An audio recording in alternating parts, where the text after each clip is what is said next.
एक छोटे से गांव में भीमा नाम का मछुआरा रहता था। भीमा के परिवार में उसकी बीवी कमला और बूढ़ी माँ रहती थी। भीमा एक बहुत ही ईमानदार और बुद्धिमान व्यक्ति था। उनके घर के हालात अच्छे नहीं थे, वो काफी गरीब थे।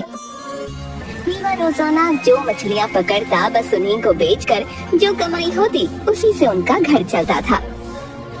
रोजाना कमाकर रोजाना खाने वाला हिसाब था।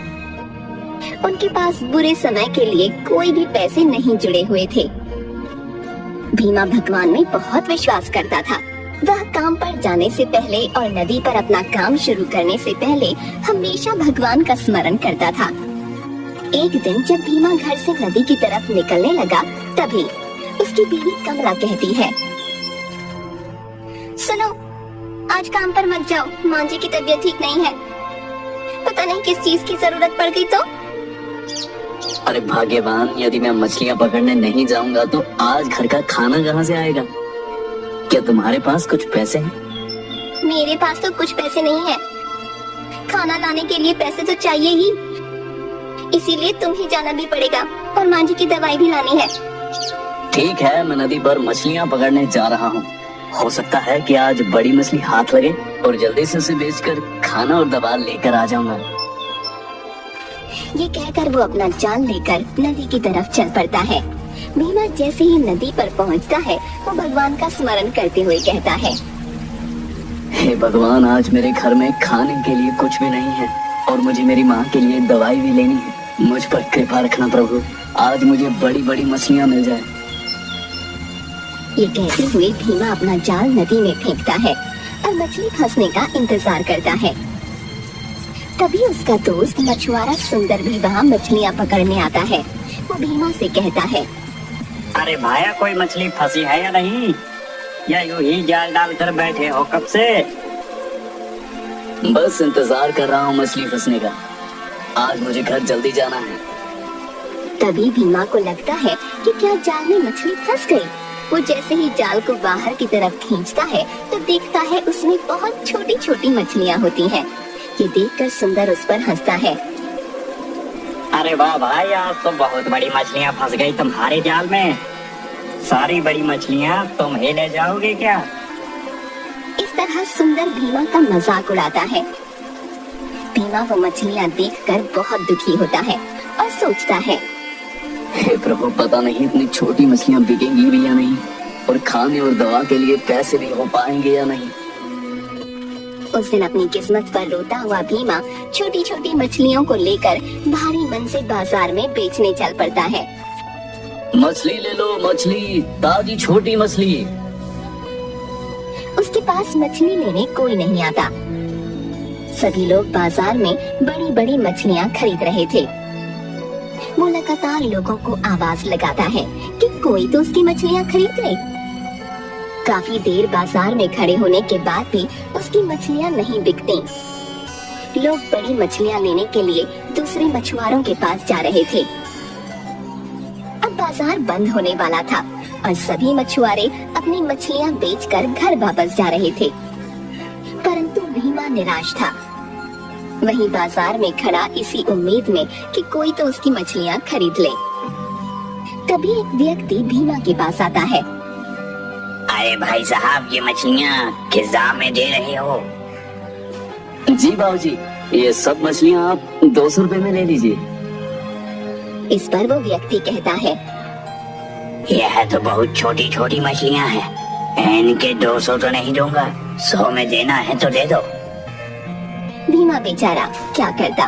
उसे लगा कि कहीं ये ग्राहक भी चला गया तो उसे 100 रुपये भी नहीं मिलेंगे।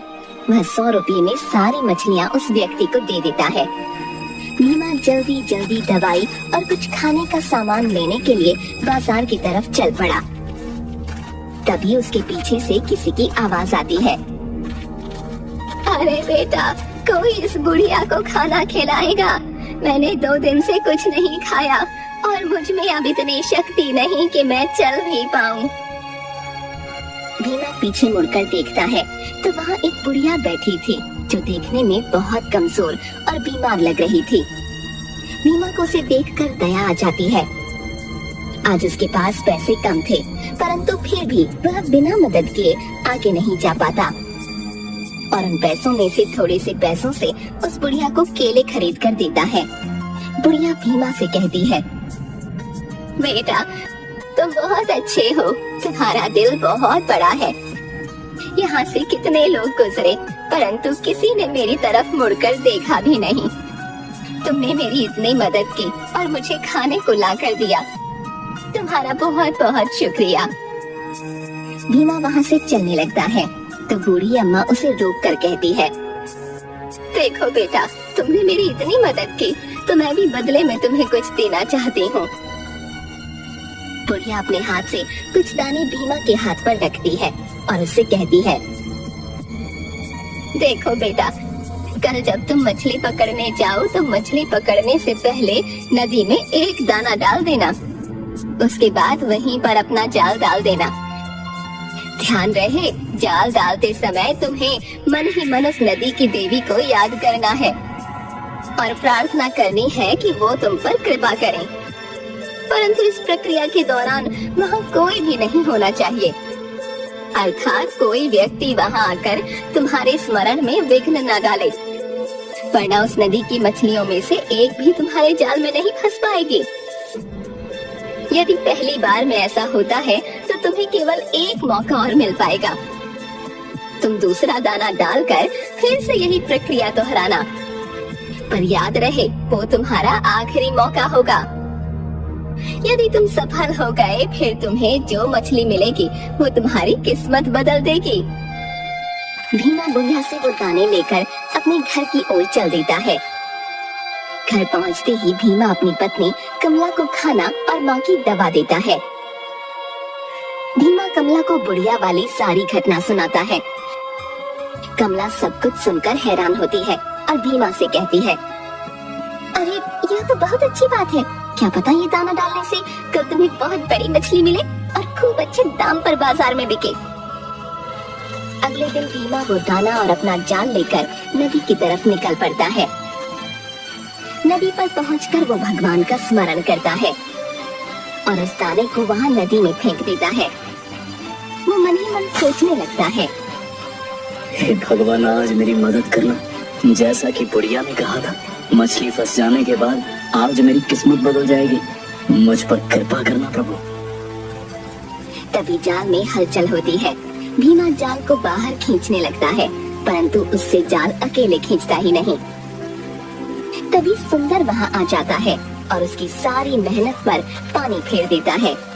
सुंदर बीच में ही बोल पड़ता है, अरे भाई क्या कर रहे हो? लगता है बहुत बड़ी मछली पकड़ने की तैयारी है। भीमा को उसे देखकर बहुत निराशा होती है। वो समझ जाता है कि अब उसकी सारी मेहनत खराब हो गई। जब तक सुंदर वहाँ है कोई मछली उसके जाल में नहीं फंस पाएगी। तब अचानक नदी में जोर जोर से लहरें उठने लगती हैं और नदी के ऊपर कुछ मरी हुई मछलियाँ तैरने लगती हैं। ये नजारा देखकर भीमा बहुत चिंतित हो जाता है और सोचता है, यदि सारी मछलियाँ मर गई तो अनर्थ हो जाएगा। उसके हाथ कोई मछली नहीं लगेगी और बूढ़ी अम्मा का दिया हुआ वरदान उसे नहीं मिल पाएगा। सुंदर को जल्दी भगाने के लिए भीमा कुछ सोचने लगता है और भीमा के दिमाग में एक तरकीब आती है। वो बड़ी चालाकी से सुंदर से कहता है, लगता है आज नदी का तूफान और ज्यादा भयंकर रूप लेगा। इससे पहले यहाँ हमारी जान चली जाए, भागो यहाँ से। सुंदर ये सुनते ही अपनी पकड़ी हुई मछलियाँ लेकर घर की तरफ दौड़ पड़ता है। भीमा भी उसके साथ भागने का नाटक करता है। अब भीमा के रास्ते में कोई रुकावट नहीं थी। वो दोबारा से स्मरण करता हुआ दाना नदी में फेंकता है और नदी की देवी से प्रार्थना करता है, हे देवी माँ, मुझे क्षमा करें। मेरी वजह से आप नदी की सारी मछलियों को ना मारे और कृपया आप शांत हो जाएं। मुझे एक बड़ी मछली देकर मुझ पर कृपा करें देवी माँ। इतना बोलने के बाद नदी का जल शांत हो जाता है। इस बार भीमा की मेहनत रंग लाती है और उसके जाल में बहुत बड़ी मछली फंस जाती है। मछली का रंग देखते ही भीमा बहुत खुश और हैरान हो जाता है। वो एक सुनहरी चमकती हुई सी मछली थी। इससे पहले ऐसी सुंदर मछली भीमा ने कभी नहीं देखी थी। धन्यवाद तेरी माँ, तेरा लाख शुक्र है। अरे वाह, मजा आ गया। आज तो मछली लेकर पहले घर जाता हूँ। भीमा मछली लेकर बाजार की बजाय घर की ओर चल देता है और घर जाकर अपनी पत्नी को वो मछली दिखाते हुए कहता है, देखो आज मेरे जाल में कितनी बड़ी मछली फंसी है। उस बूढ़ी अम्मा ने जो दान दिया था उसने तो जादू ही दिखा दिया। इसका मतलब उसकी कही हुई बात सच थी। परंतु उसने यह कहा था कि इस मछली के मिलने के बाद मेरी किस्मत पूरी तरह से बदल जाएगी। पर यदि मैं इस मछली को आज ही बेच देता हूँ तो इससे मिले पैसे तो कुछ ही दिनों में खत्म हो जाएंगे। जरूर बूढ़ी अम्मा कुछ और कहना चाहती थी। अरे इतनी बड़ी मछली फंसी है और क्या किस्मत खुलेगी? तुम कहना क्या चाहते हो? काफी देर सोचने के बाद भीमा उस मछली को काटता है। वो जैसे ही उस मछली को काटता है, भीमा और कमला की आंखें फटी की फटी रह जाती हैं। मछली के अंदर एक चमकता हुआ बहुत बड़ा सोने का सिक्का निकलता है। देखा, मैं ना कहता था कि बूढ़ी अम्मा जरूर मुझे कुछ कहना चाह रही थी। यदि मैं यह मछली ऐसे ही बेच आता तो यह सिक्का उसके साथ यूं ही चला जाता। अब यह सिक्का बेचने पर मुझे बहुत से पैसे मिलेंगे, जिससे मैं नया काम शुरू कर सकता हूँ। कमला और भीमा बहुत खुश होते हैं। भीमा बाजार में जाकर पहले मछली को बेचता है, जिससे उसे काफी अच्छे पैसे मिलते हैं। बाद में सोने के सिक्के को लेकर बाजार में जाता है और उसे भी बेच देता है। सोने के सिक्के के बदले उसे बहुत सा धन मिलता है। अब भीमा की गरीबी दूर हो गई थी। भीमा उसी रास्ते पर जाता है जहाँ उसे वो बूढ़ी अम्मा मिली थी। वो चाहता था कि वो उसका शुक्रिया अदा करे, परंतु वहाँ पर उसे कोई बूढ़ी अम्मा नहीं मिलती और आसपास ढूंढने पर भी कोई बूढ़ी अम्मा नहीं दिखती। तभी भीमा मन ही मन सोचता है कि भगवान ने उसकी मदद के लिए ही किसी फरिश्ते को भेजा था। भीमा उस पैसे से अपना नया कारोबार शुरू करता है और देखते ही देखते बहुत पैसे वाला बन जाता है। इसके बाद से भीमा अपने परिवार के साथ खुशी खुशी जीवन व्यतीत करता है।